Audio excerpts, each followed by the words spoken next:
রাত পেরিয়ে সকাল হয়ে গেল, এসএসসি ভবন ঘেরাও চলছে। গতকাল সন্ধ্যে 6টা নাগাদ, গতকাল 21শে এপ্রিল একেবারে তালিকা দেওয়ার একটা জোরালো সম্ভাবনা তৈরি হয়েছিল। তালিকা তো এলোই না, উল্টে একেবারে পুলিশের সঙ্গে আন্দোলনকারীদের ধুন্ধুমার বেঁধে গেল। রাতটা কিন্তু একেবারে পথেই কাটালেন এসএসসি 2016 চাকরিহারারা। ক্যান্সারে নেই আর ভয়, NCRI এ হবে এর জয়। আপনাদের ভরসা নেতাজি সুভাষচন্দ্র বোস ক্যান্সার হসপিটাল।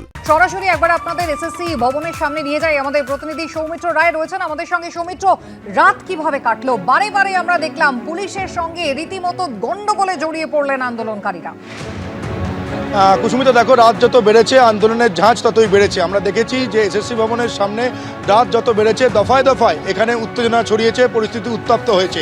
প্রথম যে উত্তেজনাটা ছড়িয়েছে সেটা হচ্ছে বায়ো টয়লেট নিয়ে। যত রাত গড়িয়েছে, রাত 10:30 11টা নাগাদ এখানে যে চাকরিহারা শিক্ষক শিক্ষিকারা রয়েছেন তারা পুলিশ প্রশাসনের কাছে বায়ো টয়লেটের দাবি জানান যে এখানে অনেক মহিলারা রয়েছেন, তাদের জন্য বায়ো টয়লেট অত্যন্ত গুরুত্বপূর্ণ। পুলিশ প্রশাসনের কাছে তারা বায়ো টয়লেট চান, কিন্তু পুলিশ প্রশাসনের তরফে কোনো রকম রেসপন্স করা হয়নি।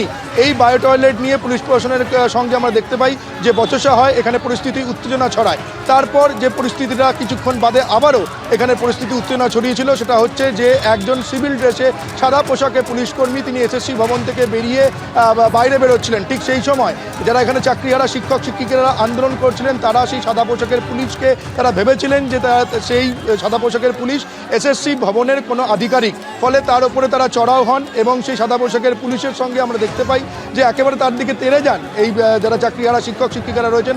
ঠিক সেই সময় এখানে ডিসি অনিশ সরকার ছিলেন, তিনি এখানে চাকরিহারা যারা শিক্ষক শিক্ষিকারা রয়েছেন তাদেরকে বোঝান এবং তিনি বলেন যে ইনি হচ্ছেন সাদা পোশাকের পুলিশ, ইনি তাদের পুলিশ কর্মী।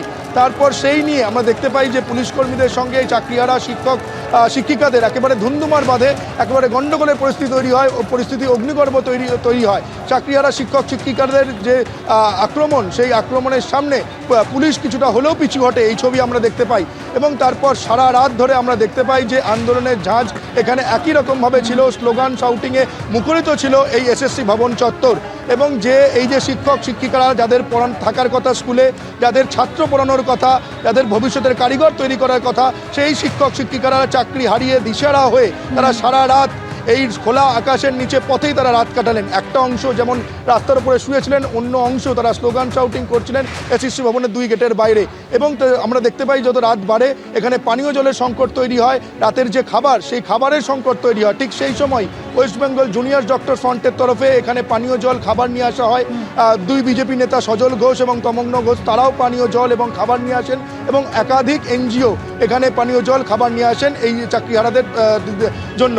এবং তারপর দেখতে পাই যে সারা রাত ধরে একেবারে খোলা আকাশের নিচে এখানেই চাকরিহারারা রাত কাটালেন এই এসএসসি ভবনের সামনে। তারা বলছেন তারা তাদের সিদ্ধান্তে অনড়, যতক্ষণ পর্যন্ত না তাদের দাবি পূরণ হবে ততক্ষণ পর্যন্ত তারা আন্দোলনের জমি 1 ইঞ্চি ছাড়বেন না, কারণ এই ম্যাচটা তাদের কাছে ফাইনাল।